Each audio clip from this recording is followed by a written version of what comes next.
नमस्कार ताई। चिंतनशील शिक्षा का उल्लेख हुआ था आपने एक चिंतन सत्र में। तो राम विद्यापीठ के संदर्भ से चिंतनशील शिक्षा कैसी होगी? एक थोड़ा-सा विवरण अगर देंगे तो आगे का समझ आएगा। चिंतन करना माने सब अपने अपने मन से बुद्धि से कुछ विचार करें। अभी क्या होता है, हुँ, हम चिंतन बहुत कम करते हैं। दूसरे ग्रंथों में क्या लिखा है, दूसरे विद्वजन क्या कहते हैं, कहाँ-कहाँ इस संदर्भ में क्या व्यवस्था है, ऐसी सारी बातों से ही हमारा अभिप्राय भी प्रेरित रहता है। हमारा क्या, हम क्या सोचते हैं, इसको कहते हैं चिंतन। मेरी बुद्धि क्या कहती है, इसको कहते हैं चिंतन। मुझे चाणक्य धारावाहिक में एक एपिसोड सामने आता है स्मरण में कि सारे छात्र उसमें, विष्णुगुप्त भी एक छात्र हैं और सामने आचार्य भी बैठे हैं। तो सब एक राजा को कितने मंत्रियों की नियुक्ति करनी चाहिए, ऐसा प्रश्न होता है। तो सारे छात्र पिशुना के मत से इतने चाहिए, महाभारत में भीष्माचार्य ने इतने मंत्रियों की नियुक्ति बताया है, शुक्र नीति में इतने बताए हैं। ऐसा ऐसा करके सब पूर्व आचार्यों ने क्या कहा है वह बताते हैं। जब विष्णुगुप्त की बारी आती है तो वे कहते हैं कि हाँ, सभी आचार्यों के मत अपने अपने तरीके से सही है, उपयुक्त है और सभी संदर्भों में उन्होंने ऐसा ऐसा कहा। परंतु मेरे अभिप्राय में आज राजा ने इन मापदंडों के आधार पर मंत्रियों की नियुक्ति करनी चाहिए। तो ये जो है कि मैं क्या सोचता हूँ, मुझे क्या लगता है, इस प्रकार का विचार करना, इस प्रकार की हमारी सिद्धता होना, इसी को चिंतन कहते हैं।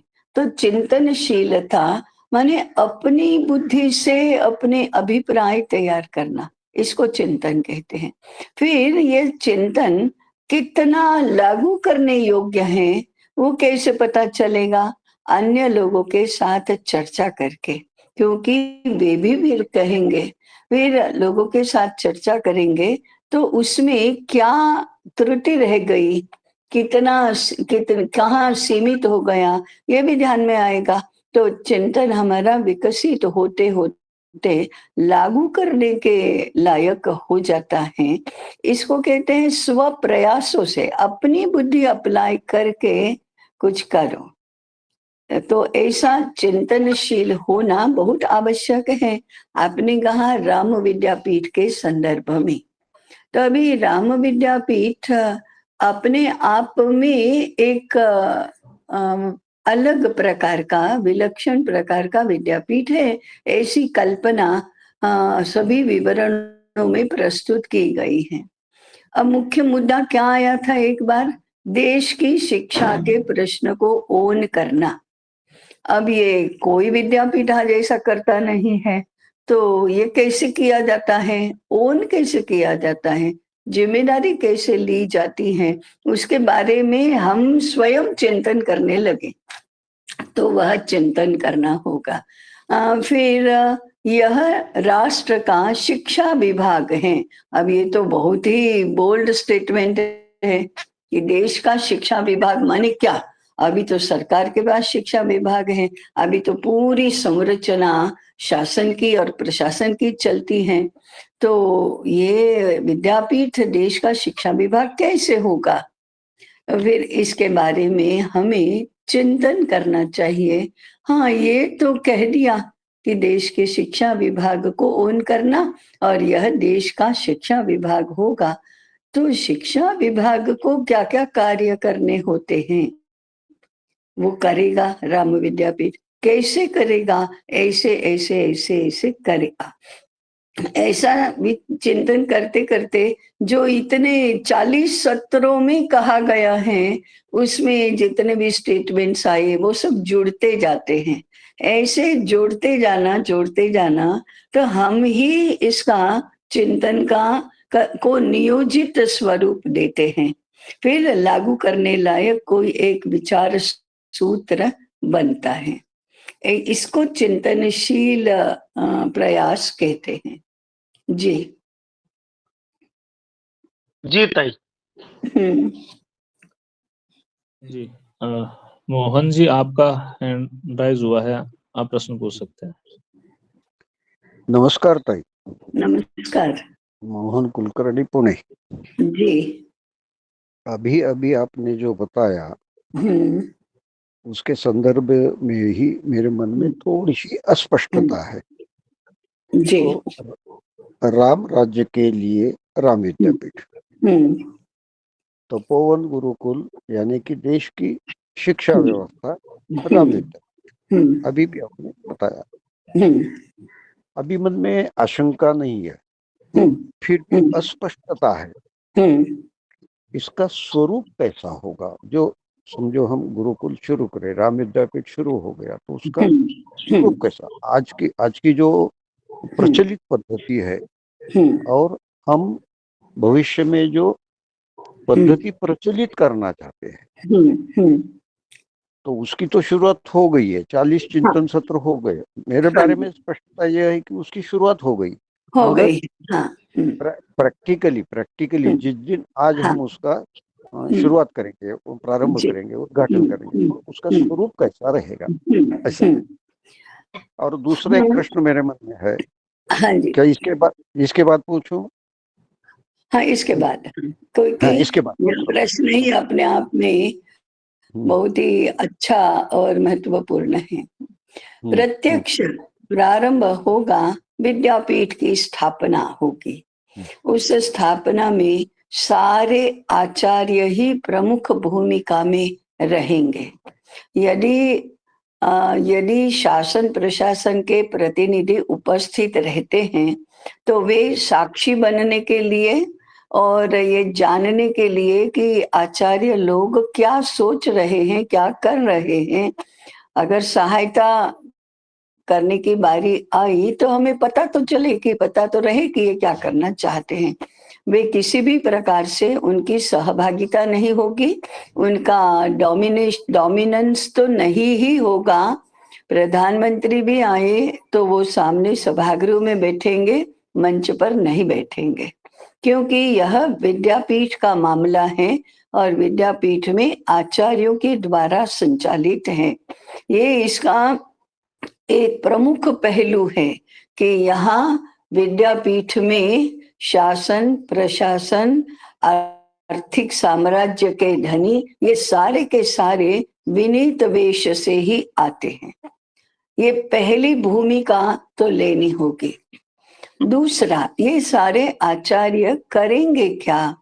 ये सारे आचार्य 21वीं शताब्दी में हमें भारतीय ज्ञान को व्यवहार्य कैसे बनाना है, लागू कैसे करना है, इसके ऊपर पहले विचार करो। ऐसा विचार करते समय वर्तमान में देश की स्थिति क्या है, विश्व की स्थिति क्या है, देश की सांस्कृतिक, ज्ञानात्मक, आर्थिक, व्यावहारिक समस्याएं क्या है, संकट क्या है, इसको जानना। और साथ में ये जानने के बाद, समस्याओं का आकलन करने के बाद, भारतीय ज्ञान के प्रकाश में इनके हल कैसे होंगे, क्या करने से ये सारे संकट दूर हो सकते हैं, क्या करने से संकटों से भारतीय प्रजा मुक्त हो सकती है, ये विचार करेंगे। मैंने इसके लिए चर्चा, विचार, लेखन, भाषण, बहुत सारी बातें होंगी, क्योंकि सीधी सीधी कक्षाएं नहीं लग सकती। हम इसको ही कक्षा बोलेंगे, क्योंकि आचार्यों के गट होंगे, आचार्यों में चर्चा के विषय होंगे, एक के बाद एक सत्र चलेंगे, तो एक योजना होगी, सारे आचार्य मिलकर। इसमें लोग जुड़ते जाएंगे, माने आचार्य जुड़ते जाएंगे, आचार्य जुड़ते जाएंगे।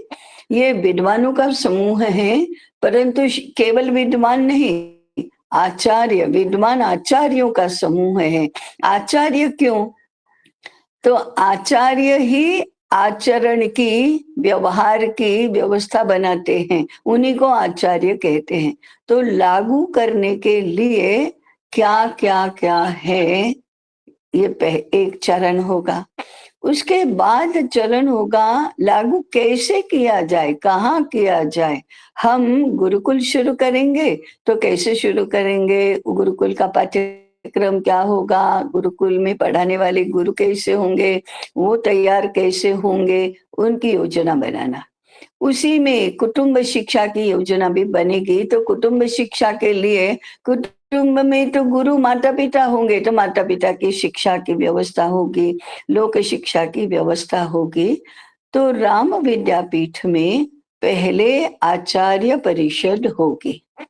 आचार्य परिषद विद्यालयों की रूपरेखा तैयार करेगा कि हाँ, एक विद्यालय चलाना है तो इसका इंफ्रास्ट्रक्चर ये है, उसका मॉड्यूल ये है, उसका मॉडल ये है। अब इसको चलाने वाले लोग आइडेंटिफाई करना, उनको तैयार करना, उनको बताना कि आप अपने स्थान पर ऐसा विद्यालय शुरू करो। इसका मतलब आप गुरु बनो, आपके घर में आपको गृह गुरुकुल ऐसे चलाना है। इसके लिए शिक्षा की व्यवस्था करना माता पिताओं की। इसी प्रकार के से लोक शिक्षा के ये कार्यक्रम रहेंगे। इसके लिए एक टोली तैयार करो। तो फिर 3 बातें एक साथ होंगी दूसरे चरण में। एक, विद्यालय चलेंगे जिनको गुरुकुल कहा जाएगा। एक, कुटुंब शिक्षा का कार्यक्रम होगा जिसको गृह गुरुकुल कहा जाएगा। और तीसरा, लोक शिक्षा के कार्यक्रम होंगे जिनको व्यास विद्यापीठ कहा जाएगा। कुटुंब शिक्षा के कार्यक्रम को हमने नाम दिया ही है, पितामही विद्यापीठ शुरू होंगे। इस प्रकार से दूसरे चरण में प्रत्यक्ष विद्यालय शुरू होंगे। जब ये विद्यालय शुरू होंगे तो उनकी अर्थव्यवस्था कैसे चलेगी, इसका भी विचार किया जाएगा। और शासन अवरोध निर्माण करेगा तो क्या करेंगे, अनुकूल होगा तो क्या करेंगे, गुरुकुल की सुरक्षा कैसे होगी, योगक्षेम कैसे चलेगा, ये भी विचार में लिया जाएगा और उसकी व्यवस्था भी की जाएगी। उसकी माने जिसको जन्म देंगे उसकी सुरक्षा की और योगक्षेम की चिंता तो करनी ही चाहिए, ऐसे की जाएगी। इसमें केवल 2 वाक्य में, इसमें संसाधनों की कमी आज भी नहीं है, जिंदा लोगों की ही प्रतीक्षा है। तो ये होगा जी। दूसरा प्रश्न मेरा ये है, हाँ जी, जो अभी इस समय ज्यादा ध्यान में आता है कि आयु से ज्यादा आयु वाले बालक, मराठीमध्ये वयापेक्षा वय जास्त असलेले बालक बालिका यांची संख्या, आज ज्यांना आपण अगदी टॅलेंट म्हणतो, इंटेलिजंट म्हणतो, प्रश्नोत्तर भयानक असते, भयानक, पालकांना शिक्षकांना ते अगदी व्यक्त करतात।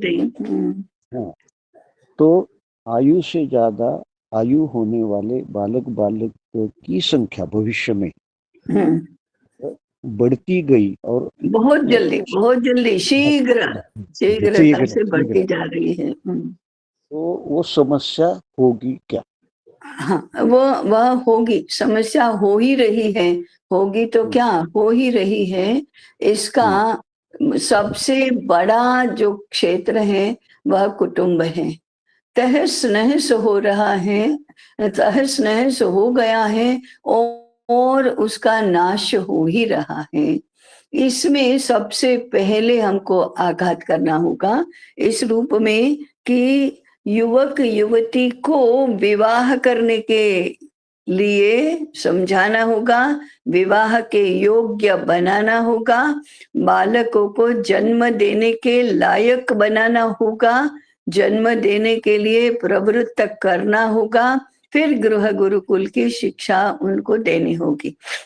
ये मोर्चा यदि नहीं ठीक किया तो केवल विद्यालय से तो कुछ भी होने वाला नहीं है, कुछ भी नहीं, क्योंकि ये बालक विद्यालय में आएंगे, फिर इसके आचार्य भी पता नहीं इनके साथ कैसा व्यवहार करना, वो तो समस्या से दब जाएंगे। इस समस्या को हल करने की, और इसका कारण है कहीं पर भी किसी भी क्षेत्र में इस समस्या को समझकर हल करने की कोई व्यवस्था ही नहीं है।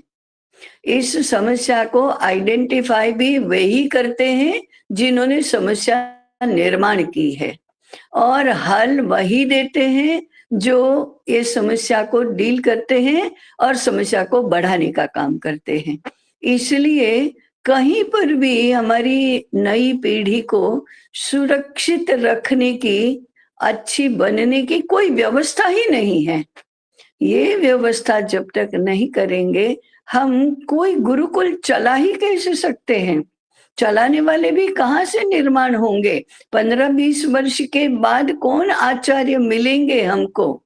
इसलिए स्रोत जो है वही शुद्ध करो। स्रोत कौन है? कुटुंब है, जन्म वहीं पर होता है, उसको ठीक करो। अब इसका अध्ययन करना चाहिए कि ये क्या मोर्चा है, और माता पिता को इसमें लगना चाहिए, लगाने वाला चाहिए। माता पिता को लगाएगा कौन इसमें? कौन उनको कुछ भी बताएगा? इसलिए, और दूसरा मैं कहूंगी कि ये अनुकूल भी है, क्योंकि शासन का कोई दखल ही इसमें नहीं है।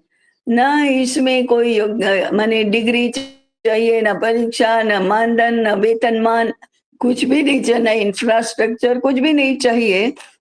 तो जिसको हम मुक्त शिक्षा कहते हैं, उसकी व्यवस्था कुटुंब को केंद्र में रखकर हो सकती है। तो मोर्चा तो वही होगा हमारा। फिर वहां से गुरुकुल चलाने के लायक और गुरुकुल में जाने लायक छात्र भी मिलेंगे। आज के छात्र, उनको मनोस्वास्थ्य की ट्रीटमेंट चाहिए है, उनको वैद्य चाहिए है, शिक्षक नहीं। क्योंकि शिक्षा तो कमोडिटी है, उससे तो उनका बहुत एंटरटेनमेंट होता है, या पेट भर गया है या नौशिया हो गया है। शिक्षा उनका कुछ भी कर ही नहीं सकती है। उनको कुछ भी करना है तो मनोचिकित्सक की आवश्यकता है, परंतु वह मनोचिकित्सक भारतीय होना चाहिए, भारतीय मनोविज्ञान का ज्ञाता होना चाहिए। तो समस्या को तो ऐसे आइडेंटिफाई किया जाता है। तो राम विद्यापीठ को यह काम करना होगा। जी अंग्रेजी में एक कहावत है, फील द पल्स ऑफ। तो छात्रों की पल्स फील करने वाला आचार्य होना चाहिए। हाँ, होना चाहिए। प्रणाम ताई। अभी प्रश्न मन में ये उठ रहा है, राम विद्यापीठ अपनी शिक्षा की एक प्रणाली देश के लिए आदर्श रहेगी। जब मैं देखता हूँ कृत्रिम बुद्धिमत्ता का उपयोग करके अभी समाज में कितना घातक हो रहा है, जैसे कि अभी कॉकरोच जनता पार्टी, ये इतना प्रसार हो रहा है अपनी कृत्रिम बुद्धिमत्ता के कारण।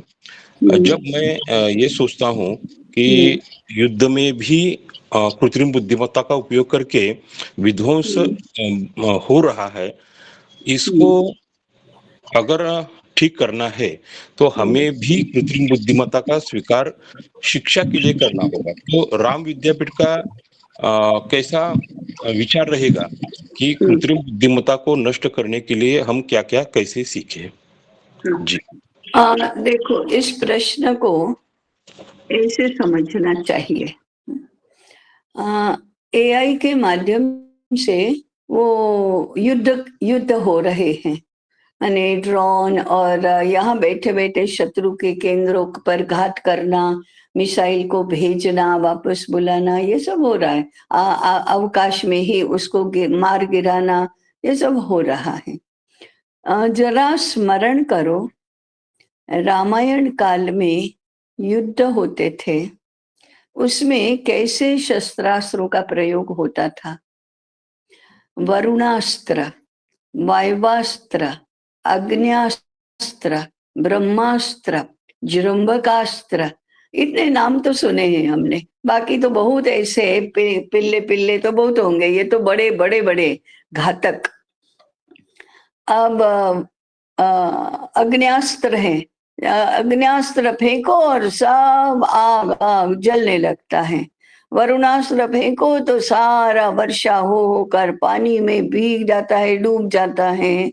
वायुवास्त्र फेंको तो सब उड़ने लगता है। जृंबकास्त्र फेंको तो सारी सामने वाली सेना मूर्छित हो जाती है। ये क्या था? ये भी डिजिटल संरचना और एआई से किया जाना वाला युद्ध था। जृंबकास्त्र हाथ में लेकर कोई योद्धा दौड़ता नहीं था कि जाकर मारा, वो तो अपने सुरक्षित स्थान पर खड़े रहकर ही फेंका जाता था। तो आज का ये देखकर हमको ये स्मरण में आता है। परंतु होता क्या था कि एआई युद्ध में उपयोग में आता था, डिजिटल संरचना युद्ध में उपयोग में आती थी, ये घर की रसोई में उपयोग में नहीं आती थी, कक्षा कक्ष में उपयोग में नहीं आती थी, योगाचार्यों के लिए, संगीताचार्यों के लिए उपयोग में नहीं आती थी। तो सामान्य व्यवहार है, उसमें इन सब का प्रयोग निषिद्ध होना चाहिए। विवेक विवेक कहते हैं, वो किसको कहते हैं? कहाँ उपयोग करना, कहाँ नहीं करना, इसी को विवेक कहते हैं। तो हमने कभी भी सुना क्या कि जृंबकास्त्र का खिलौना बना और बच्चे उसे खेल रहे हैं? ऐसा तो कभी नहीं हुआ। जृंबकास्त्र या वायवास्त्र का कपड़े सुखाने में उपयोग हो रहा है, क्योंकि वायवास्त्र तो उड़ा देता है और सब सुखा देता है। अग्न्यास्त्र का प्रयोग क्या रसोई घर में हुआ? नहीं हुआ। अग्न्यास्त्र युद्ध के मैदान में चाहिए, घर में नहीं चाहिए। हमने क्या किया, ऐसे जो घातक एनर्जी है, घातक संरचना है, जो इतने बड़े बड़े कामों के लिए प्रयोग में लाया जाए तो योग्य है, उसे घर की रसोई में, कक्षा कक्ष में, खेल घरों में, संगीत गृहों में, योग कक्षाओं में ले आए हम। तो योग भी नष्ट हुआ, संगीत भी नष्ट हुआ, संस्कृति भी नष्ट हुई, मनुष्य भी नष्ट हुआ, काम करने योग्य रहा नहीं। हमने दुश्मनों का घात करते करते हमारा ही घात कर लिया। तो विवेक उसे कहते हैं कि जहां उसका उपयोग है वहां करो, जहां नहीं करना चाहिए वहां नहीं करो। ये एक एक व्यक्ति का विवेक नहीं होता है। जैसे हम कहते हैं ना, मोबाइल तो यंत्र है, मोबाइल का उपयोग करने वाला विवेक पूर्ण होना चाहिए। बच्चों को कौन सा विवेक रहेगा? सामान्य मनुष्य को कौन सा विवेक है? सोशल मीडिया के लिए उसका प्रयोग करने वाले के पास कौन सा विवेक है? वो तो बाजार है। तो विवेक ये होना चाहिए कि उसका उपयोग है वो अत्यंत गोपनीय, अत्यंत सुरक्षित, अत्यंत सीमित ऐसा होना चाहिए। देश देशों के बीच में संधियां होती हैं, करार होते हैं, तब अण्वास्त्र के लिए होता है ना कि नो फर्स्ट यूज। भारत ने परमाणु बॉम्ब बनाया, उसके साथ सूत्र क्या था? No first use. हम पहले आक्रमण करने के लिए इसका उपयोग नहीं करेंगे, आक्रमण का प्रतिकार करने के लिए ही करेंगे। तो ये देश सारे परमाणु संपन्न होने पर भी नियंत्रण में रहते हैं। और वो एकदम विश्व के कोर्ट में खड़ा रहना पड़ेगा यदि पहले प्रयोग किया तो। ऐसा हम वहां कर सकते हैं, वो सामान्य जीवन में क्यों नहीं कर सकते? ये दृष्टि नहीं है। तो हमने घातक हथियारों को, घातक शस्त्रास्त्रों को युद्ध मैदान में तो प्रयोग कर रहे हैं, परंतु घर घर में प्रयोग कर रहे हैं। इसलिए एआई में निपुणता प्राप्त करो, एआई में प्रभुत्व संपादन करो, एआई का उपयोग जहां करना चाहिए वहां करो। भारत ने यशस्वी उपयोग करके दिखाया ऑपरेशन सिंदूर के समय, तो वहां करो। ये तो कैसा होगा कि बिल्कुल ही नहीं करना, तो घर में भी नहीं और युद्ध के मैदान में भी नहीं, ऐसा नहीं होता। युद्ध के मैदान में करो, परंतु सामान्य व्यवहार में नहीं करना, संदेशा व्यवहार में न करो, एंटरटेनमेंट के लिए न करो। ज्ञानार्जन में बुद्धि, मन आदि का विकास करना होता है, उसका प्रयोग करना होता है, वहां एआई को न लाओ। रसोई में यंत्र न ले आओ। उसके रसोई तो चटनी बनानी है तो सिलबट्टे से पीसकर ही बनेगी, छाछ बनानी है तो इलेक्ट्रिक चर्नर से नहीं बनेगा, हाथ से मथ कर बनेगा, और मिक्सर ग्राइंडर का प्रयोग नहीं होगा। यहाँ तक हमको, ये विवेक का मामला है। विवेक तो इसी को कहते हैं, हम अपने पैरों पर कुल्हाड़ी मारना, अपनी बुद्धि को नष्ट कर देना, अपने मन को अनियंत्रित कर देना, और ये सब आधुनिकता और सुविधा के नाम पर करना, ये तो बिल्कुल ही निर्बुद्धपना है, बिल्कुल अविवेक है। इसलिए हम भी न लाए एआई को शिक्षा में, बल्कि ये शिक्षा दें कि एआई का उपयोग कहाँ करना चाहिए और कहाँ नहीं करना चाहिए, और कानून ही ऐसा बनना चाहिए, और कानून भंग पर कठोर दंड विधान होना चाहिए। सुविधा भोगी दैनंदिन जीवन नहीं होता कभी भी। श्रम करना चाहिए, श्रम की प्रतिष्ठा करना चाहिए, स्वाश्रयी बनना चाहिए, स्वावलंबी बनना चाहिए, और कष्ट करके, श्रम करके बहुत अधिक पैसा कमाते हैं तो कमाओ फिर, और बहुत अधिक पैसा कमाने के बाद दान का हिस्सा इसमें बढ़ाना चाहिए। ये बातें तो ऐसे हो सकती हैं। ये हम उल्टा ही कर रहे हैं, और कोई धूर्त हमसे करवा रहा है और हम बड़े आनंद से कर रहे हैं, ये बलिहारी है जी। मैं उसे ऐसे समझती हूँ। जी ताई, बहुत बहुत स्पष्ट हुआ। हाँ, नमस्ते ताई जी, मैं खड़ीकर बोल रहा हूँ। जी नमस्कार। नमस्कार नमस्कार। हाँ आप जब बोलते हैं ना, जब समझाते हैं, तब ऐसा मन में आता है कि ये तो बहुत इजी है, ये तो बहुत अच्छा है, मगर जब आपसे दूर हो जाते हैं तो फिर प्रॉब्लम हो जाता है, कोई प्रश्न निर्माण हो जाते हैं। तो मेरे मन में एक प्रश्न ऐसा, हाँ दूर क्यों रहते हैं, दूर क्यों हो रहते ना, हैं, वैसा हो जाता है।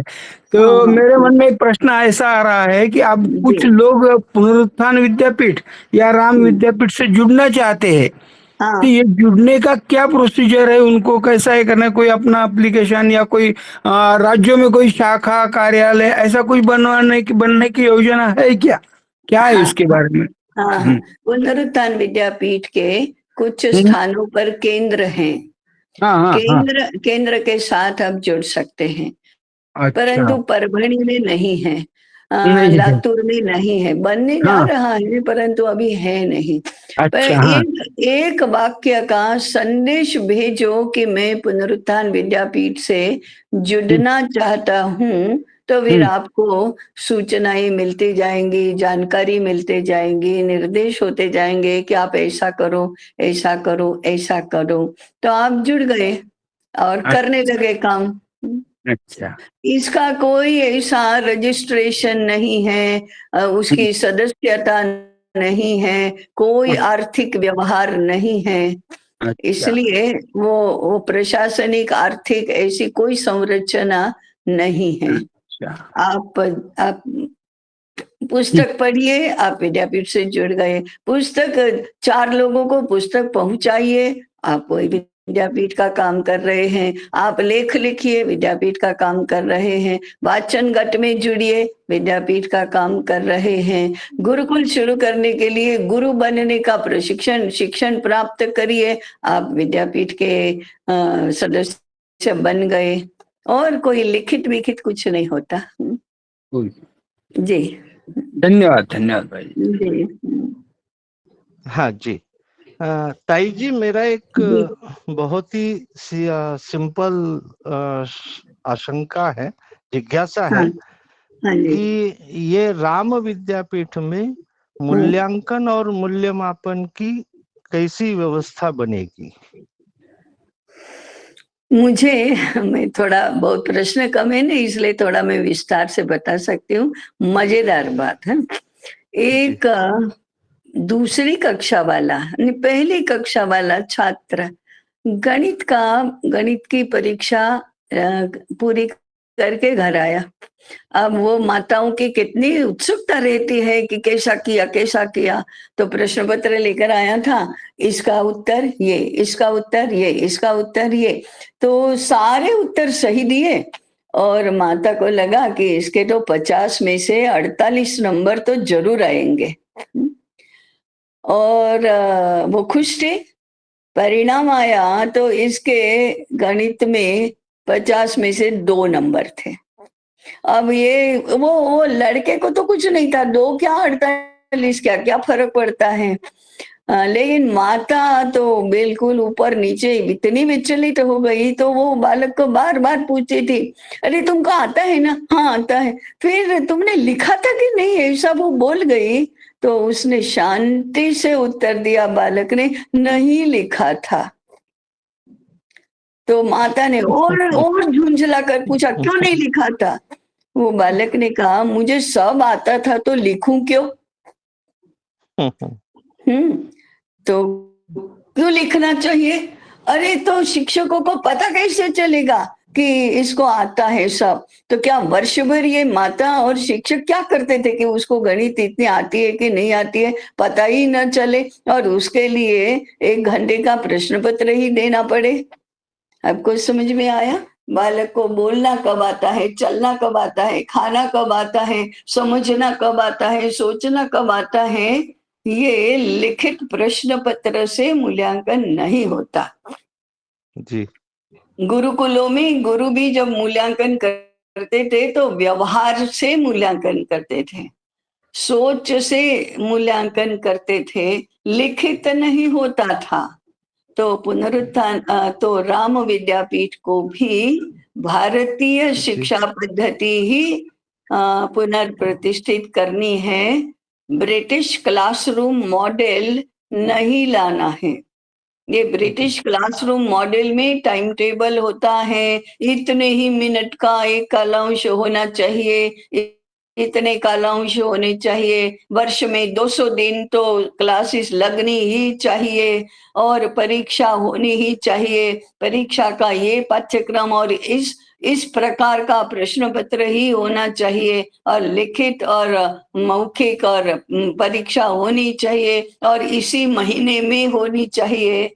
ये ब्रिटिश क्लासरूम मॉडल है जो ज्ञान जैसी बात को यंत्र बना देता है और यंत्रों के साथ खेलने वाले खिलौने बना देता है, और फिर उसमें यंत्र में पीस कर बाहर निकल गया तो पास, नहीं निकला तो फिर से रहो, फिर से बारी आएगी, तब बारी भी दूसरे वर्ष ही आएगी, 2 महीने में नहीं आएगी। तो राम विद्यापीठ पहले तो ब्रिटिश क्लासरूम मॉडल को ध्वस्त कर देगा, उसको बुलडोजर ऐसा चलेगा कि कण भी दिखाई नहीं देगा। जी जी।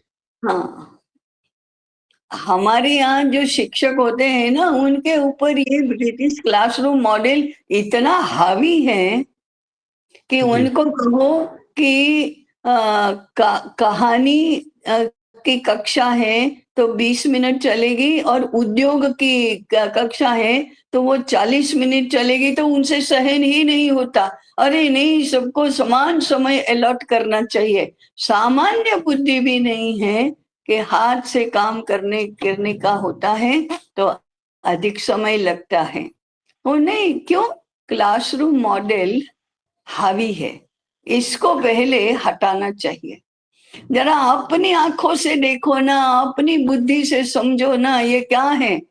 फिर ऐसा करने जाएंगे तो उस शिक्षक पर अभिभावकों का विश्वास नहीं है, तो विश्वास के लायक बनते बनते अभिभावक तो कहाँ से कहाँ ले जाता है सब कुछ।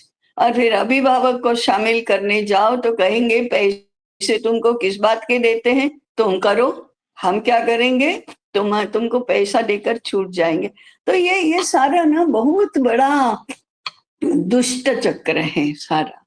इससे निजात पाना यही मुख्य बात है। इसमें जाकर डागडूजी करके ठीक करना ये संभव नहीं है। जी जी। जी नेहा जी। नमस्ते ताई जी, नेहा बेलसरे पुणे से।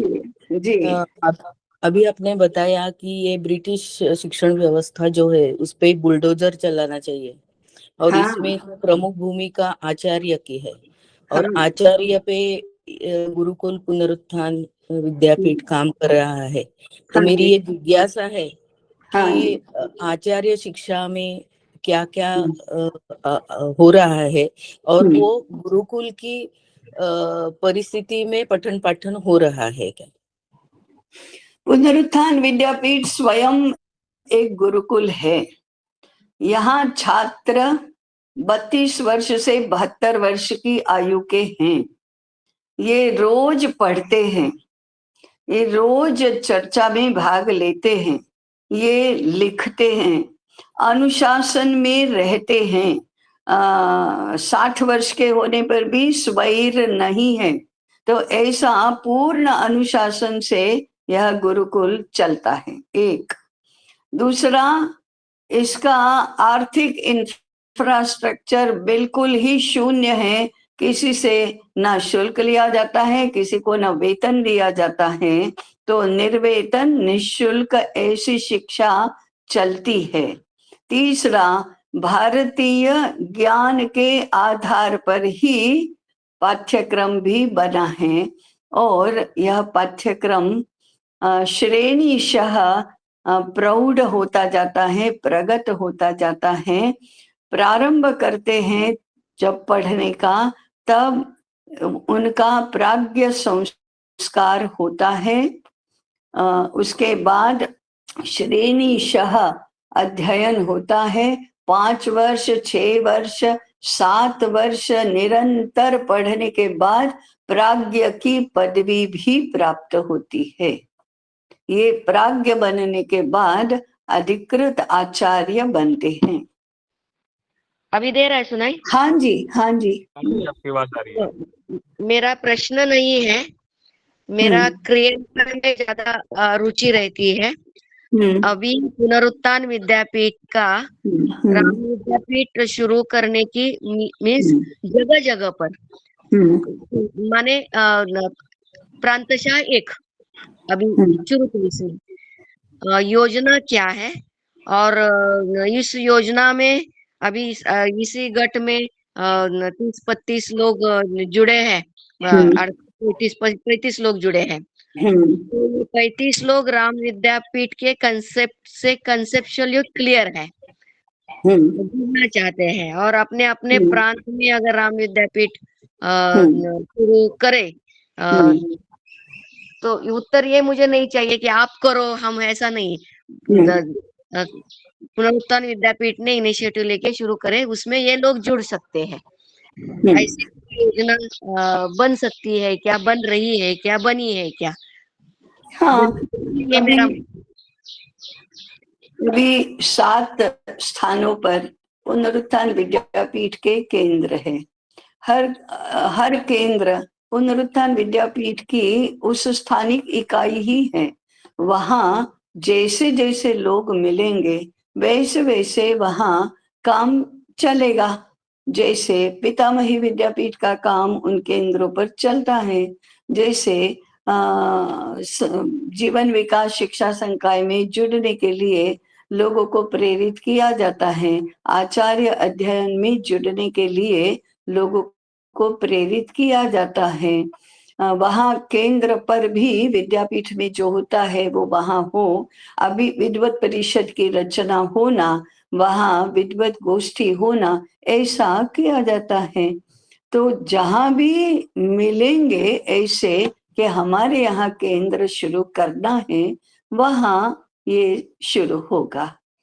अब हमारे पास संरचना है कि केंद्र होगा तो केंद्र पर क्या क्या हो सकता है, परंतु केंद्र शुरू करने के लिए पुनरुत्थान विद्यापीठ से कोई जाकर वहां रहकर वहां संपर्क करके प्रयास नहीं करेगा। जैसे चिंतन सत्र में जुड़े हैं उन लोगों में से किसी को भी ऐसा लगता है कि मैं जहां हूँ वहां यदि केंद्र है तो मैं उससे जुड़ जाऊंगा, यदि केंद्र नहीं है तो मैं वह केंद्र करूंगा।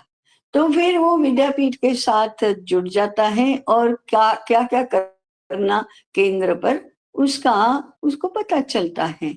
अभी एक प्रश्न ऐसा हुआ था, केंद्र संचालकों का ही अभ्यास वर्ग था कि विस्तार क्यों नहीं हुआ, इतने 22 वर्ष हो गए, 7 ही केंद्र हैं। मेरा उत्तर था जितने भी संगठन हमारे हैं विस्तार करते करते ऐसे थक गए कि विकास की बात अभी हो ही नहीं रही है। पुनरुत्थान विद्यापीठ विकास एकेडमिक्स उसके ऊपर ध्यान देगा, उसको भारतीय बनाने पर अधिक बल देगा। ऐसा करते करते विस्तार हो रहा है तो होने देंगे, विस्तार करना नहीं है ऐसा नहीं, परंतु अधिक का जोर, अधिक सारी शक्ति विकास के काम में ही लगाना है। उसके बाद विस्तार के लिए तो कहाँ कम है, अरुणाचल प्रदेश तक, केरल के छोर तक, सब कहीं पर इंफ्रास्ट्रक्चर तो है, वो ले ले और करे। हमारे पास मॉडल होना चाहिए, हमारे पास विकल्प होना चाहिए। राष्ट्रीय शिक्षा नीति को देने के लिए हमारे पास कुछ नहीं है। अभी किसी को गुरुकुल शुरू करना है तो क्या करना वो बताने के लिए हमारे पास कुछ होना चाहिए। ये कुछ होना, विकल्प होना, ज्ञानात्मक स्ट्रक्चर होना हमारे पास, इसमें हमारी शक्ति लगनी चाहिए और लग रही है। इसका ही एक एक्सटेंशन, अगर कोई शुरू करना चाहता है अपने ग्रुप में से, इसमें से इससे प्रेरित होकर, तो उसका एक सर्वसाधारण राम विद्यापीठ शुरू करने के लिए इंफ्रास्ट्रक्चर मॉडल क्या होना चाहिए, आचार्य होने चाहिए वगैरह उस तरह के, वो एक विषय हो गया एकेडमिक संबंध के लिए, पढ़ाने के लिए, लेकिन एक इंफ्रास्ट्रक्चर कैसा होना चाहिए, इसका अगर मॉडल पुनरुत्थान विद्यापीठ समझाता है। हाँ, समझाता है और वो समझ भी जाते हैं। उल्टा है, लोग आते हैं कहते हैं हमारे पास इंफ्रास्ट्रक्चर पूरा है, पैसा भी है, भूमि है, भवन है, संसाधन है, सब है, आचार्य नहीं है। ये लोगों की समस्या तो यही है, इंफ्रास्ट्रक्चर समस्या नहीं है, लोग समस्या है। वो मैंने पहले भी बताया कि सब कुछ है, संसाधनों की कमी नहीं है, लोगों की कमी है। इसलिए हमारा सारा ध्यान आचार्य निर्माण करो इसके ऊपर है। अविनाश जी पाठक भाई साहब। जी नमस्कार सभी को, ताई नमस्कार। नमस्कार। इसी संदर्भ में एक मेरा, हालांकि वो मेरी ही कमी हो सकती है, लेकिन अनेकों को जोड़ने के लिए, अब जैसे मेरे परिचित वर्ग में जितने भी ऐसे चिंतनशील व्यक्ति हैं, सेवानिवृत्त हो गए हैं, कोई ऐसे नहीं है, मैंने कम से कम 50 जनों को अपना इसका साहित्य, कुछ आपके वीडियो है, पुनरुत्थान विद्यापीठ का ये सारा भेजा। बहुत अच्छा तो उत्तर आता है, लेकिन आगे क्या? अब राजस्थान जैसी जगह में कोटा और बीकानेर में 2 ही केंद्र है, हाँ। जयपुर में क्यों नहीं है, जोधपुर में क्यों नहीं है, इतने महापरिचित मैंने कईयों को भेजा। अब या तो मेरी कन्विंसिंग उतनी नहीं है कि मैं उनको ही कर पाता हूँ, उनके उत्तर भी आते हैं बहुत अच्छा देखेंगे, लेकिन आगे कुछ नहीं हो रहा है, उसका क्या करें? कुछ नहीं करना, चिंता नहीं करना, चिंता नहीं करना, इतनी यही हमको करने की आवश्यकता है, होगा। अभी हमारे हाँ। प्रचारक अभी इसमें है, तो उन्होंने कहा था गंगानगर में एक अपने कार्यकर्ता है, अभी अच्छे सेवानिवृत्त हुए हैं और चिंतनशील हैं। मैंने उनको ये सारे लिटरेचर मतलब अपना साहित्य भेजा, वीडियो भेजा, और उसके बाद से लगातार उनसे संपर्क में हूँ, लेकिन अभी तक कोई रिस्पांस नहीं आ रहा। थोड़ी सी निराशा तो नहीं है, लेकिन फिर भी ऐसा क्यों हो रहा है? ये एकेडमिक्स है ना, ज्ञान क्षेत्र में अध्ययन करना पड़ता है, चिंतन करना पड़ता है, लग कर करना पड़ता है। हमारे संगठन के कार्यकर्ताओं को प्रवास करना, संपर्क करना, चर्चा करना, ये अच्छा लगता है, परंतु बैठो, पढ़ो, कुछ ठोस योजना बनाओ और निरंतर चलने वाली योजना चलाओ, ये नहीं होता है। और स्वाभाविक भी है, वो कठिन बात है। चर्चा की नहीं की, जितना समय है उतना समय की, प्रवास किया नहीं किया, उससे कोई बनी हुई बात बिगड़ती नहीं है। जितना किया उतना लाभ है, नहीं किया उतना नुकसान नहीं है। इसलिए वो अपनी सुविधा से जितना अपने पास है समय, शक्ति, उतना करते हैं। उसमें बहुत ज्यादा बुद्धि को श्रम नहीं पड़ता है ना, उतना बहुत ज्यादा योजना बनाकर उसको क्रियान्वयन करने की जो मानसिक ये शक्ति होती है, मानसिक माने मानसिक दृष्टि से जो जोर पड़ता है वो नहीं होता है ना सामान्य रूप से, इसलिए नहीं होता है। यहाँ अब भाई विद्वान कहना कार्यकर्ता को, तो जैसे विद्वान कहलाना ही पहले तो आपत्ति नहीं हम तो कार्यकर्ता हैं, विद्वान नहीं है, ऐसा कहते हैं। तो सबको ऐसे प्रवासी कार्यकर्ता, संपर्क करने वाले, बैठक में उपस्थित रहने वाले, ऐसे काम करना अच्छा लगता है, उसमें सुविधा रहती है। इसमें जरा सुबह 5 बजे जुड़ने के लिए ही माने 5 बजे जुड़ना है तो रहने दीजिए भाई साहब, ऐसा कहने वाले होते हैं कि नहीं? हाँ, यही कारण है। और वे नहीं जुड़े तो पीछे पड़ जाते हैं आप। भाई साहब जुड़ना, नियमित रहो, अनुशासन है, ब्रह्मनाद हो गया तो बाद में नहीं जुड़ेंगे, तो वे कहते ठीक है हम ही नहीं जुड़ेंगे फिर। हाँ ऐसा होता है। हाँ तो इसका स्वभाव अलग है, इसकी पद्धति अलग है, और वो जो सर्वसामान्य जिनको कार्यकर्ता के नाते आदत होती है उससे भिन्न है, इसलिए नहीं जुड़ते। जी, प्रयत्न चालू रहेंगे, इसमें कोई दो राय नहीं है। ठीक है ना, ठीक है, अच्छी बात है। बस हारना नहीं, निराश होना नहीं, रुकना नहीं, इतना करो। ये भी तो निष्काम कर्म करने का पुण्य मिलेगा। पुण्य की तो बहुत ज्यादा आशा नहीं है, ठीक है। क्यों नहीं, स्वर्ग में जाएंगे ना, पुण्य प्राप्त होगा तो। ठीक। जी अशोक जी, आप प्रश्न पूछ सकते हैं। जय माता जी। जी माता जी, हम एक गवर्नमेंट से गुरुकुल खोलने का ये किया, तो गवर्नमेंट वाले थोड़ा डिस्टर्ब करते हैं। हाँ, गवर्नमेंट वाले क्या करते हैं? डिस्टर्ब करते हैं। हाँ, करेंगे ना। ऐसे समय में क्या करना चाहिए?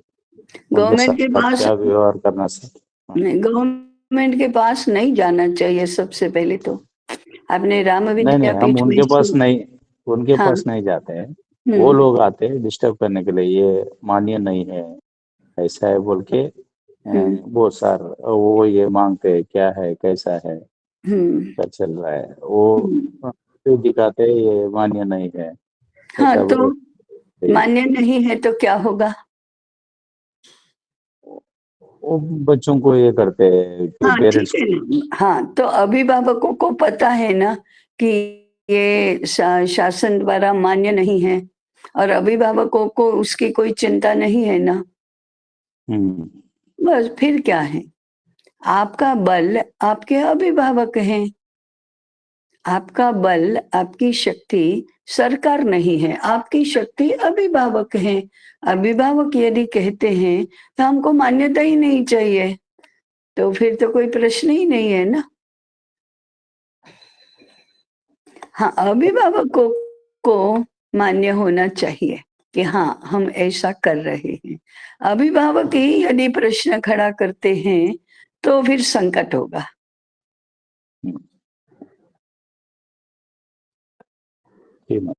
ये आप कहाँ से बोल रहे हैं? हम कर्नाटक शिमोगा। अच्छा, शिमोगा से। अच्छा अच्छा। ठीक है, पीछे हमारी बात हुई थी इनके बारे में, अशोक कुमार शिमोगा से। हाँ, गुरुकुल चलाने का प्रयास हाँ, कर रहे हैं, उसमें बहुत योगदान। हाँ, तो अपना मैंने शुरू नहीं किया है, शुरू चल नहीं रहा है अभी नहीं। ओहो।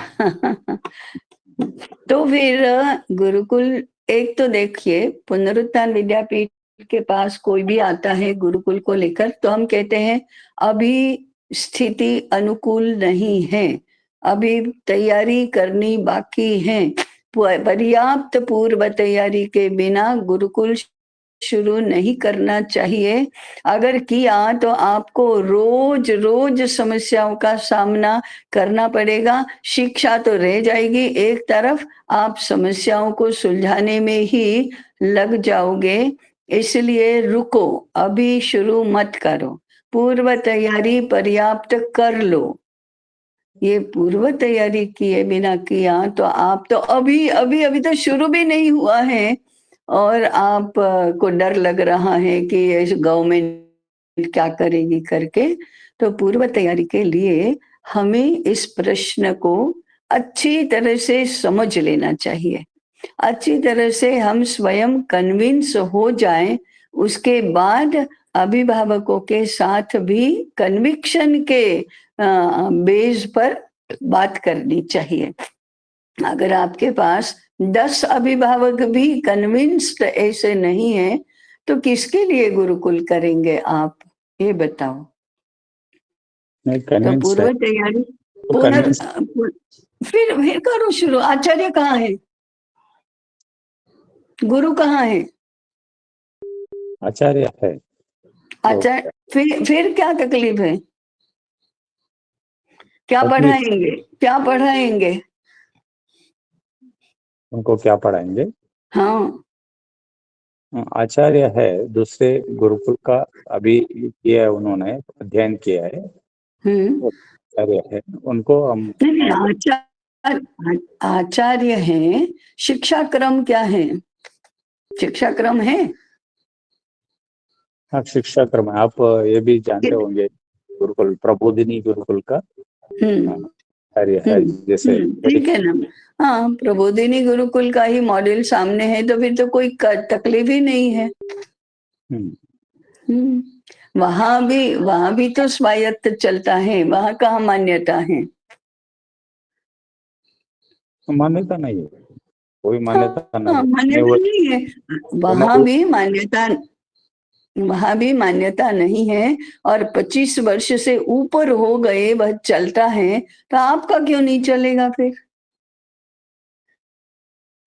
चलेगा। अलग क्या हुआ है, एक गुरुकुल में ऐसी आके उन्होंने, वो भी एनआईओएस से करते हैं। अगर प्रॉब्लम क्या किया है, जैसे ये मान्यता, ये मतलब ये जो चला रहे वो ठीक नहीं है, आप क्यों ऐसा चला रहे हैं, ऐसा बोल के गवर्नमेंट वाले आके थोड़ा डिस्टर्ब करने लग रहे। वो मान्यता सब बता रहे वैसे कर रहे हैं, ऐसा कर रहे हैं, फिर भी कुछ ना कुछ रुकावट करते रहते हैं, ऐसा कौन? उन लोग नहीं, आपका मनोबल, आपका बुद्धिबल, आपका आत्मबल बढ़ेगा तो गवर्नमेंट कुछ नहीं करेगी। अभी तो आप डर रहे हैं, डर निकाल दो मन से, मनोबल बढ़ाओ, कन्विक्शन बढ़ाओ, आत्मबल बढ़ाओ तो हो जाएगा। हाँ, उसका डर की बात नहीं माता जी, ये है कि क्या उसका क्या उसका उत्तर रहेगा और हमारा तरफ से क्या क्या कर सकते हैं, उनको समझा सकते हैं। अरे किसको समझाना है? आपको अपने आप को पहले समझाना है। आप समझ जाओ, उसके बाद दूसरों को समझाना होगा ना। नमस्ते ताई, मैं तनुश्री, मैं इसमें कुछ जोड़ना चाहती हूँ जो वो बता रहे हैं। ये जिनकी बात बोल रहे हैं वो परिपूर्णम है, वो चिकमंगलुरु में चलता है। तो कर्नाटक की जो सरकार है अभी, ये ऐसी संस्थाओं को टारगेट कर रही है जो इस दृष्टि से चलाते हैं। तो वहाँ बहुत हंगामा भी हुआ था।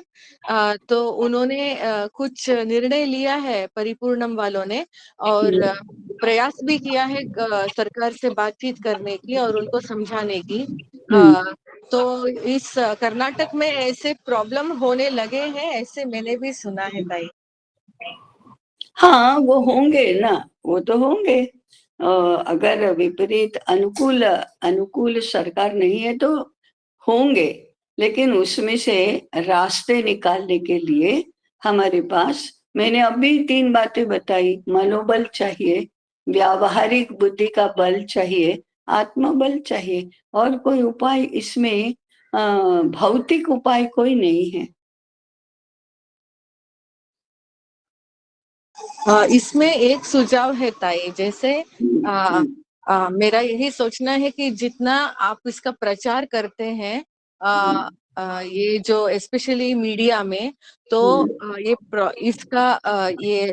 उनको तकलीफ हो रही है, प्रॉब्लम खड़ा हो रहा है। तो यदि चुपचाप अपने आप ये करेंगे और मौखिक